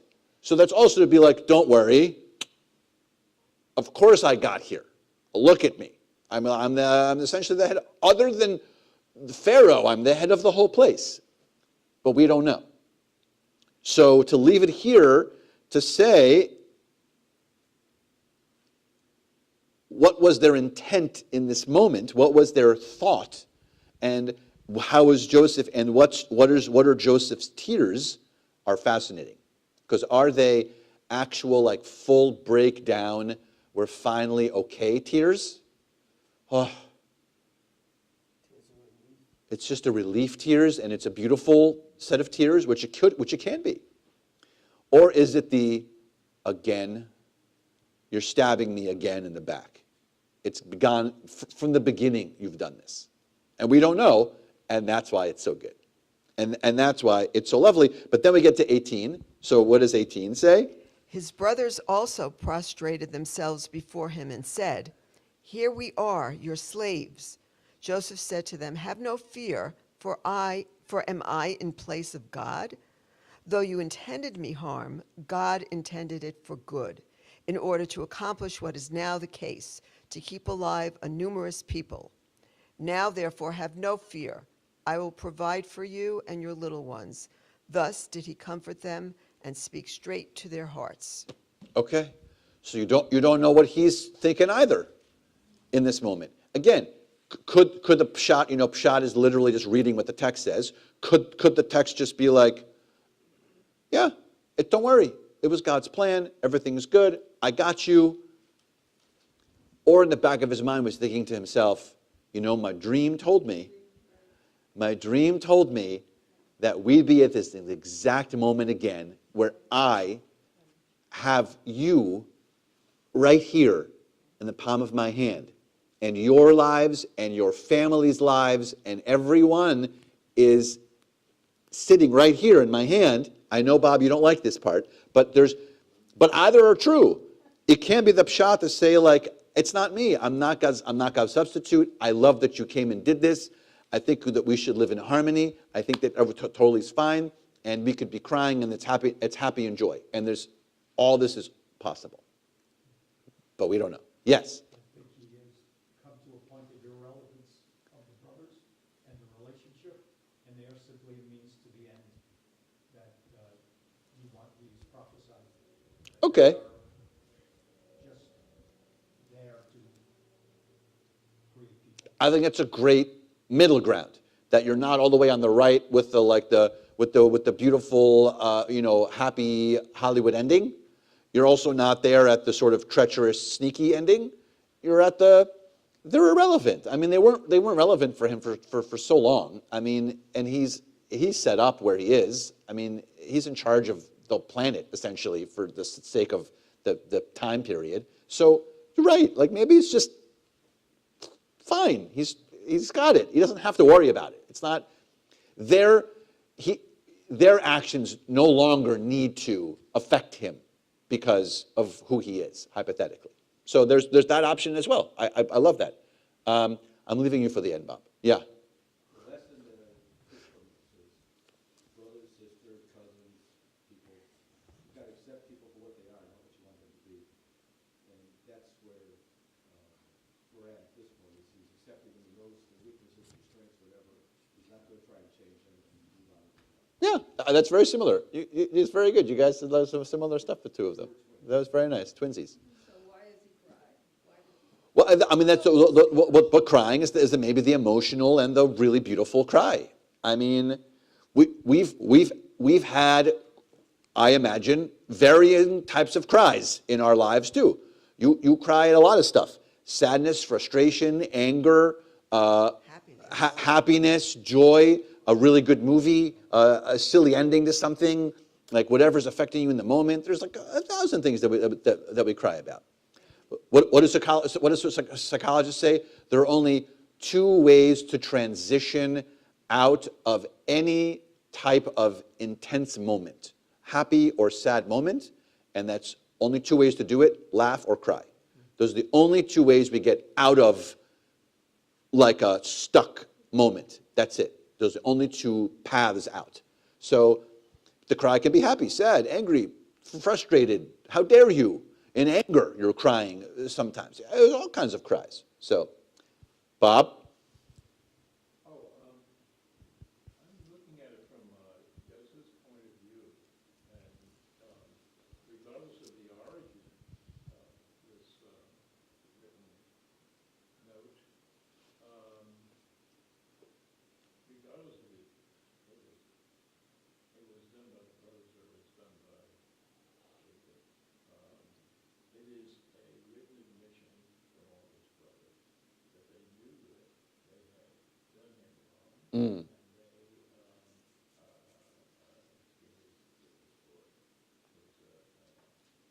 was a moment where his brothers were cognizant, these big bad guys who would do anything that Trump might do anything to their benefit, they were admitting to him.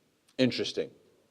Maybe that's the moral of it all, because in 15 it says, when Joseph's brothers saw that their father had died, they said, what if Joseph still bears a grudge against us and pays us back for all the wrong that we did him? So maybe the moral of the story is that at minimum, whether they tried to swindle at the end or they didn't, they at least came to the conclusion that they wronged him, that maybe there's tshuva, if you will, for them, at least in this moment, regardless of the ultimate intentions of them. They at least admit. So maybe that's the most beautiful part of this. But they don't say, we ask for forgiveness. They don't. They say that Jacob said, you should forgive me. Yeah. So It's ugly. It's ugly, but they realize. So maybe that's as far as they can go. Like maybe for their emotional space. they realize it, but they can't speak it. Maybe, some people can't. That's it. That's the full admission that they have. So maybe there's a win there. That's as far as they can go. Some people can't get that far. We're not built that way, unfortunately. But yeah, so. Okay, and then I'll just read the whole last line of the text, and we can do chazak. But if you go to 26, all the way at the end, it says, Joseph died at the age of 110 years, and he was embalmed and placed in a coffin in Egypt. And so he's there, by the way, all the way until Moses brings him back. Yes. So all the way until we get deep into the Moses story, and then he gets back home. Yeah. So let's do chazak together. So chazak, v'nit chazek. Well done, everybody. Good stuff. And then we get into a whole new level of treachery next week into Egypt. Anyone thinking, with the Torah still out, for a healing, physical, emotional healing, and wants to share a name of someone, please share their name. We'll start with the Zoom crew. Arnie Cohn, Enid Baum, Stu Fruman.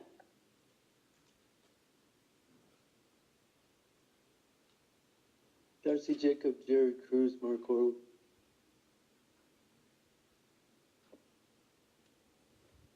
Francie Kramer. Stephen Seltzer. Leslie Dreamer.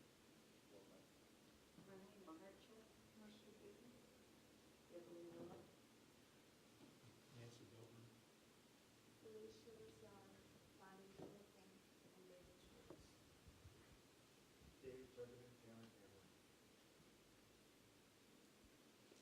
Leah Patricia Golden, Rivka Chaya Batlea, Chaya Batlea, Leah Batlevora, Harriet Pearson, Cole Feldman, Lynn Batlili,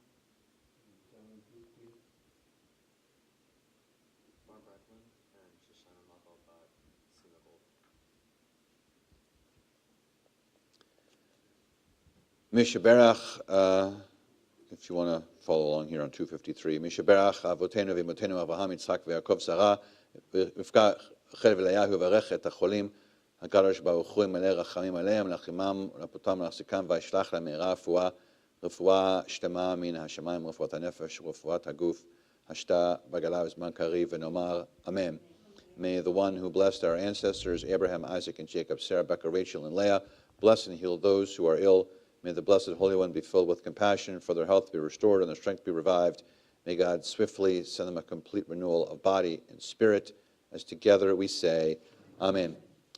We are going to return the Torah to the Ark, 256, and together we stand. Yehalelu et Shem Adonai, ki niskav shemo levado, hodo al eretz v'shamayim, v'yarem keren le'amo, tehila lechol chasidav, livnei Yisrael am kerovo. Hallelujah. Hallelujah. Eitz chaim hi lama chazikim ba b'tomcheha meushar diracheha darchei noam v'chol netivoteha Shalom, Hashivenu Adonai, Elecha v'nashuva, Chadesh, Chadesh Yameinu, Chadesh Yameinu,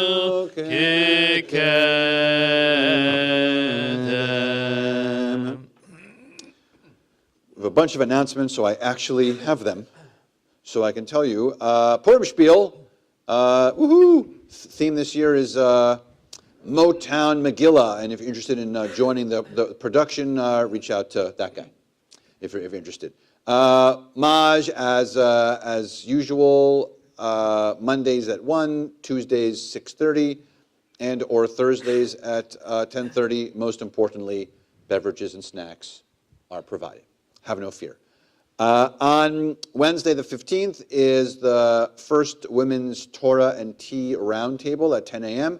In the boardroom upstairs on the 3rd floor. So Rabbi Khan is doing a 5-session Torah study exploring women of the stories of women from the 5 books of the Torah. You have to register, so make sure if you're interested to register for that. Next week is the 17th, is that right?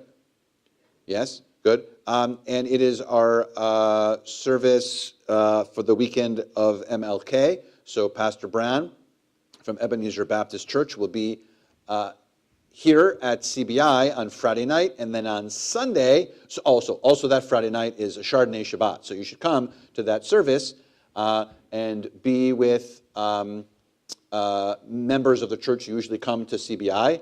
Be here for Chardonnay Shabbat, eat, hang out with them, lovely evening. Sunday, and the choir singing on Friday night, and on Sunday. The choir is also singing on Sunday, so you can join us at Ebenezer Baptist on Sunday to match up with them, and then our clergy is also there at church. It's really a lovely weekend in solidarity, and we love them, and we have been doing this for years and years. Yes? God forbid. God forbid. It's much better than that. We would not allow that level of booze to be at a Chardonnay Shabbat. There's no way. The 24th, which is coming up, is Disney Shabbat. So please come. It's that fun super service with all kinds of videos and music. You can come dressed as your favorite Disney character. So it's going to be great. we're going to be matching Tinkerbells. It's going to be really, really great. Mushnik and me. It's going to be great. I don't know if you know this, but the Nova Music Festival exhibit is in Miami. If you have not gone yet, CBI is going as a group, and it'll make your life a lot easier too if you want to go. We'd love to have you. We're also doing it along with Spanish River Church. We're sharing a bus together. So on the 26th of January, it's a Sunday, at noon, it's $54. The $54 includes at noon there's lunch, and then at 1 o'clock the coach takes you all the way to Miami Beach. It includes the admission cost of the exhibit and then also the coach bus back. So $54, it includes all of that stuff. And if you are going to go see the exhibit, I highly recommend you go this way because there's no parking. So it's it's literally in a spot near a warehouse, and you'd have to park on a lawn, and it's not great. So it's very easy to go. If you're interested at all about it, at the Oneg, I have a QR code for you, and all you have to do is scan it, and you can sort of look at the registration information if you want at Oneg. And lastly,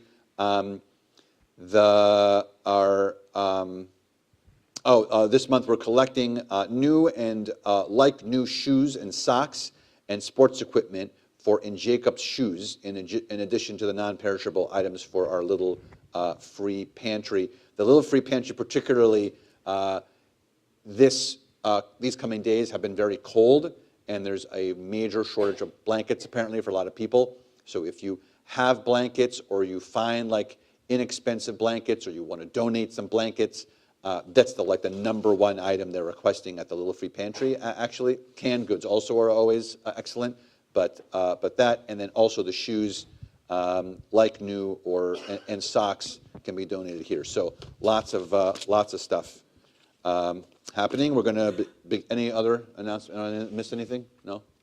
Okay. Oh yeah. So tonight the Cantor is in a concert. Yeah, if you're interested, it's 7 o'clock at Share Shalom. You can buy tickets at the door. There'll be some modern, reform Jewish pieces, Broadway pieces with 3 other cantors. It's off of Hagen Ranch Road. And I know one of them very well. I've known her since high school. So yeah. Book club. Thursday book club. Right here. Okay, great. All right.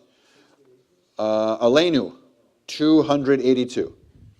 Aleinu l'shabeach l'adon hakol, לתת גדולה ליוצא בראשית, שלא עשנו כגויי הארצות, ולא שמנו כמשפחות האדמה, שלא שם חלקנו כהם, וגור עלינו ככל המונם, ואנחנו קוראים ומשתחווים ומודים לפני מלך מלכי המלכים, הקדוש ברוך הוא, ונאמר והיה אדוני למלך על כל הארץ. ביום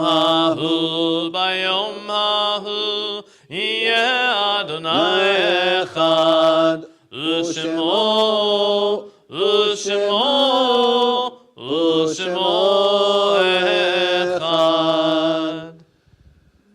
We now think of our loved ones whom death has recently taken from us, those who died in this season in years past, and those whom we have drawn into our hearts with our own. Zichronam livracha, may the memories be for a blessing in the period of Shiva, the immediate 7-day mourning period. We think of Toby Appel. In the period of Shloshim, the 30-day mourning period, Melvin Rosenbaum, Arnold Schumacher, Sandra Tankus, Peter Spaziano. And the yortzeits that occur for us this week: Beverly Cantor, Nancy Klott, Henry Trow, Lily Andis Mickler, Anna Frank, Aaron Worm, Charlotte Litvak, Shirley Cohen, Molly Silverstein, Philip Wiener, Jody Katz, William Litvak, Walter Waldman, Jodney Steinberg, Saul Siegel, Louis Pergament, Winfred Stark, Samuel Klotz, Ivan Barrios Stabutsky, Ann Cook, Lawrence Kessler, Sadie Stern-Schulman, Ida Bergman, Harry Nagel, Arnold Watts, Jack Foster, Ida Lampert, Martha Tell, Robert Borg, Sidney Bloom, Sadie Hodges, Charlotte B. Bernstein. To those names, we had any name that you'd like to add at this time? Yeah.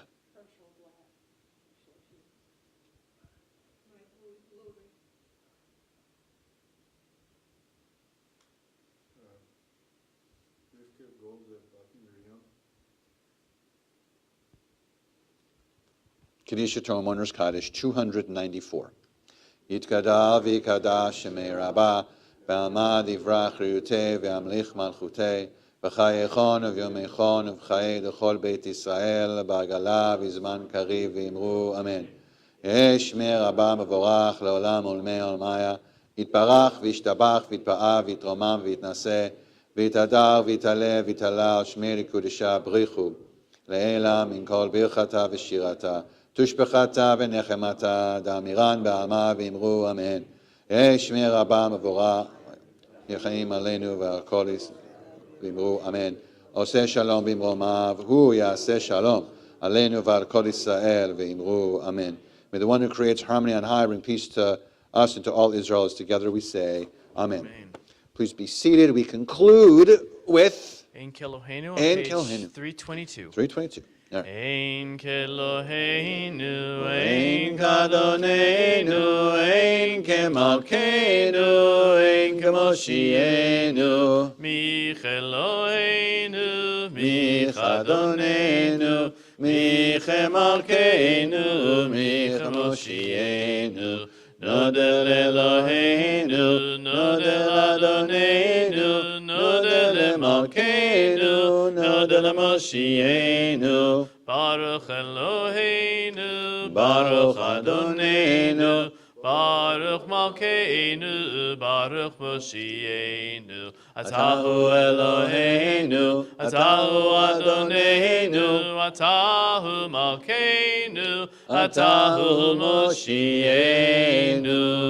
Adonai Oz La'amo Yiten, Adonai Berech et Amo V'Shalom. May God give strength unto our people, continue to bless us with hope and strength and love and peace. Shabbat Shalom, everybody.